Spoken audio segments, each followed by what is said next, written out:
Trending na tofu square mga mi, nasubukan nyo na bang lutuin? Tara na mga mi, samahan nyo akong lutuin ng trending tofu square na to. Madali lang to, hindi natin kailangan expertise, promise.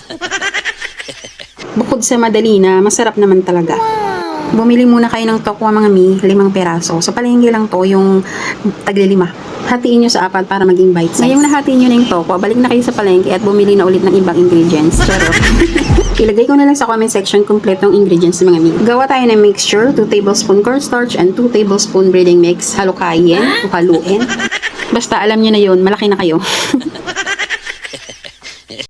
Magbasag ng 2 itlog at haluin ulit.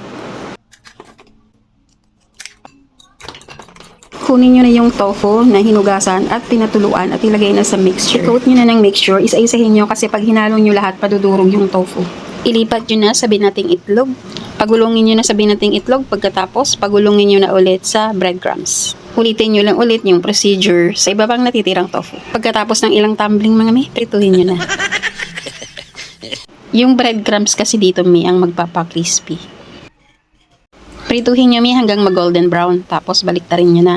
Mas maganda to pag maraming mantika kasi lubog hanggang ibabaw. Konti lang nilagay kong mantika mga mi kasi ang mahal. Pagkatapos, di ba, yung prinituhan mo niyan, hindi na rin siya malinis. Bahala na lang kayo mi kung anong prefer nyo. Gusto nyo damihan ng mantika o yung ganyang sakto lang. Ngayon golden brown na siya mga mi, ilipat na natin siya sa strainer or sa plato na mayroong tissue para matanggal yung excess na mantika. After maluto ng tofu mga mi, gawa naman tayo ng sauce. Ilabas nyo na yung mayonnaise mi at lagay na natin sa mangkok. Gaano karami? Half cup mi. Ilagay nyo na din yung liver spread, pero mas prefer ko to mi, walang liver spread. Tansyahin nyo na lang kung gaano karami yung liver spread mga mi. Inubos ko kasi yung isang can, parang masyadong madami. Lagyan nyo din ng durog na paminta. 1 hanggang 2 pirasong calamansi juice.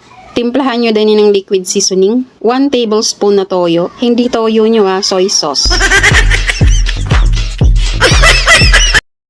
Mix na natin. Bahala na kayo kung gaano siya kalapot mga mi. Done na tayo mga mi. Lagyan nyo na lang yan ng sauce. Mas maraming sauce, mas masarap. Wow! Uy, comment naman kung nakarating kayo dito mi. Share! Ang crispy na, masarap pa. Thank you for watching.